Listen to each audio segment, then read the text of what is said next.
Number 4, follow the Tao of literacy. Here's what I mean by that. We're going to follow the Tao. We're going to take art, digital, oral, and written literacy and put them all together, and there is no better way to do that than making media. There just is no better way to do that. Notice that most of the literacies that our kids are immersed in, whether they're playing games or they're in Second Life or whatever it is they're doing, use ancient literacies. That's ancient. That's ancient. That's centuries old. This is the only new one, really. And yet we don't really teach that, and we certainly don't teach that. We certainly don't infuse that throughout the curriculum. But we need to practice the Tao. The attitude is the aptitude. Here's what I mean by that.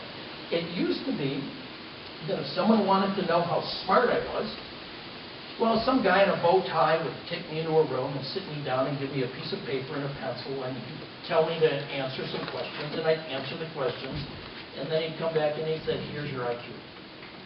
Notice how static that is. It's certainly not in any kind of context. It doesn't ask whether I can apply anything. It doesn't ask how I learn new things. It just says, we're going to take a fixed snapshot of how smart you are. There it is. The reality is now, however, that your intelligence is largely determined by your ability to learn new stuff. This is brand new. It is not a fixed quantity. How quickly can I learn that new piece of software, size up that situation, figure out what piece of software I need for that, apply it, and move on to the next one? To what extent can I let go of the stuff that I no longer need? Similar to that, the illiterate of the 21st century will not be those who cannot read and write, but those who cannot learn, unlearn, and relearn. And that is just so true. Similar to that, we need to be able to practice private and social literacy. Again, we're back to the guy with the bow tie and the PhD. Jason, sit here. Right. This is how literate you are. Not true anymore. Not true. It starts there. It starts as a private pursuit, but it doesn't end there. You need to be able to go into a media development situation in which you're going to be working with a lot of people. You need to be able to get onto a wiki, onto a blog, edit each other's information.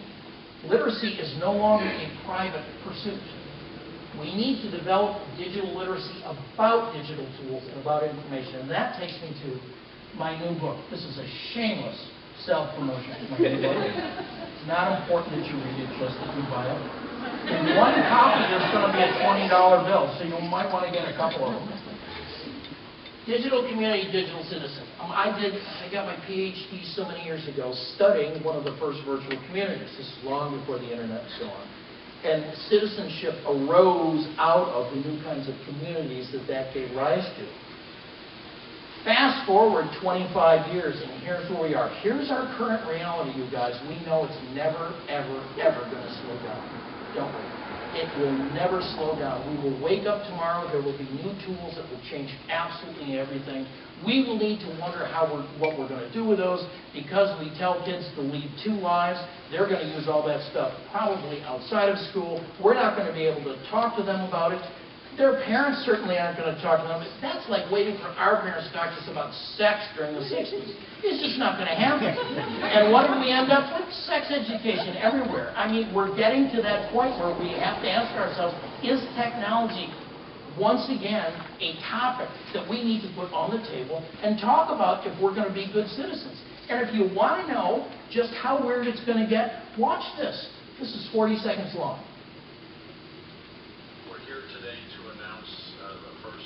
Synthetic cell, a cell made by starting with the digital code in the computer, building the chromosome from 4 bottles of chemicals, assembling that chromosome in yeast, transplanting it into a recipient bacterial cell, and transforming that cell into a new bacterial species. So this is the first self-replicating species that we've had on the planet whose parent is a computer. It also is the first species to have its own website encoded in its genetic code. And it's only 2010. The future goes on for a long, long time. And so your kids come home and you say, hey, Mom, Dad, I saw something really cool today in history class. I want to talk to you about synthetic life. You think they're going to be there with that? Do you think that's something that maybe we ought to start talking about? So in my book, part 3, it's in 3 parts, part 3 imagines an ideal school board. An ideal school board. I'm a dreamer. An ideal school board who is willing and ready to take on the task of saying, you know what, our kids need to have one life. And we're ready for that. We'll do that. Bring your stuff to school, and we're going to start dealing with it. We're going to integrate it not just as tools to be used effectively and creatively, but wisely. We're going to make technology now something that we talk about.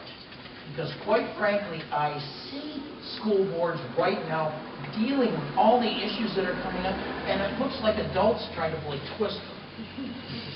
Worse, it looks like trying to play whack-a-mole. And God, here comes sexy. Whoa, there's cyberbullying. Whack, we're going to whack them. Whoa, augmented reality. Whoa, and it just, they're punch drunk at this point as new things keep coming at them and coming at them. And I'll tell you the stuff that's right around the corner, augmented reality, things like that, 3D, that's going to be very easy to do. There are now 3D cameras that are just starting to come out. It's going to make things like cyberbullying look like a picnic. And we're going to take these things one at a time, one at a time, one at a time, until we're absolutely exhausted. So our ideal school board says it is time for character education for digital kids. It's time for character education for digital kids. It's time for us to define the values we want our kids to live by, not just in RL, real life, but in VR, in virtual reality. Notice how different this is. I mean, it's already started. Our kids, most kids in the United States, in one form or another, say, I promise not to be mean and hurt people and look at naked people. And they sign that piece of paper, and their parents have to sign it, and that gets them onto the internet. I didn't have to sign anything when I went to school that said, I promise I won't be mean. But now we do. Now we do. And if we're going to do that, if we're going to have some form of character education by fiat, then let's go ahead and do it. Let's just go ahead and do it. Let's have that meeting so our ideal school board calls together the community and says, what are our values going forth into the digital age? What is it we need to know to create that? How do we involve kids? Because kids got to come up with some of this. If it's just us saying you can't do that in virtual reality, they're just going to laugh at us. So let's have them come up with their own code of conduct that they want as they go forward into the digital age. We absolutely need to take technology from being invisible to an area of inquiry. I am as guilty as anybody for the last 25 years trying to make technology invisible. We just want to use it. We don't want to know how our refrigerator works. We just want cold food. I completely understand that. The price we have paid for that is we don't see it, so we no longer question. We don't see it, so we no longer question. Imagine a school district that had this as a mission statement. Students will study the personal, social, and environmental impacts of every technology and media application they use in school. Wow. And is that, unless we're going to ban selling technology to kids, to people under 18, is this not what we need to do at this point? We need to teach them that every technology connects and disconnects. Every technology connects and disconnects. The microwave is an excellent example of that. Nobody knew when we immersed ourselves into a microwave technology, when we infused microwave ovens into our lives, that it would obsolesce the necessity to have family dinner. And yet that's exactly what it's done. A 5-year-old can now make dinner. You don't have to have family dinner. You can. I'm not saying you can, but you don't have to anymore. And it connects you to a tremendous amount of time and extra ballet lessons and advanced Japanese and working out and all these things. It's absolutely wonderful, but it disconnects you from family dinner. Very interesting. My wife and I just went house hunting.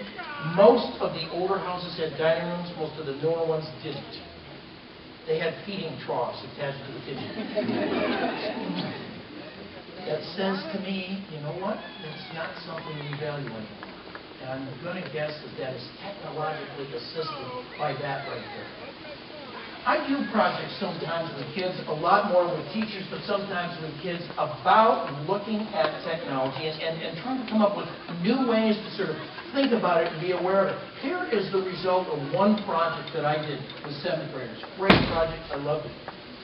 So I have this model. This is part 2 of the book. I have this model called Suppose There Was an STA, a Science and Technology Administration, which, like the FDA, was responsible for making sure that all the technology that was let loose on society, we understood in advance its social and environmental and personal impacts.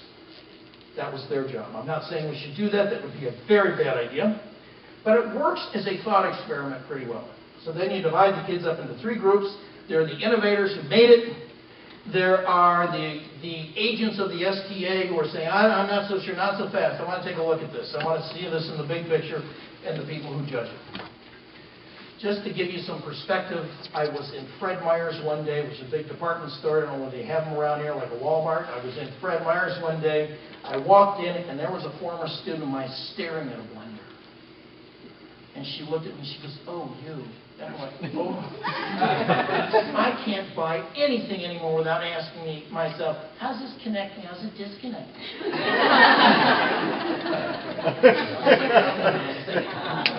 So here's what was in the news. So the 7th graders, they came up with the issue.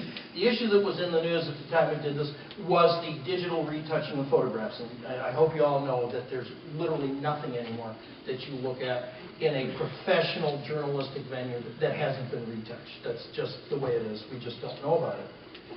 And so we sort of used this as, well, let me back up a little bit. Time Magazine was doing it. Newsweek was doing it. They were getting caught doing it. Not that anybody really cared when they got caught, but National Geographic did it. National Geographic picked up the pyramids and moved them over so they could put some titling on the front cover. I mean, how funny is that? Picking up the pyramids, they're so heavy, right? So we just picked them up. Oh my God, the Egyptologists had a cow. You can't do that because things out of perspective and so on. So this was a great issue. So we use this as sort of the takeoff. So there I am, before I artificially dyed my hair gray to give myself that professorial look. This is the first JPEG that went up on the University of Alaska system. And you can see me there. I'm sort of, looking sort of sloppy and unprofessional. And so I pulled up Photoshop 2.0. You youngsters, imagine Photoshop without layers. What did you do? You saved 300 versions of the file, and you kept a piece of paper over here that explained what each one was. This is the one where his tie's blue. This is the one with, it's crazy. And so anyway, 2.0, pulled it out, and bang, there. Wow. Yeah. Okay, let's do that again. Okay.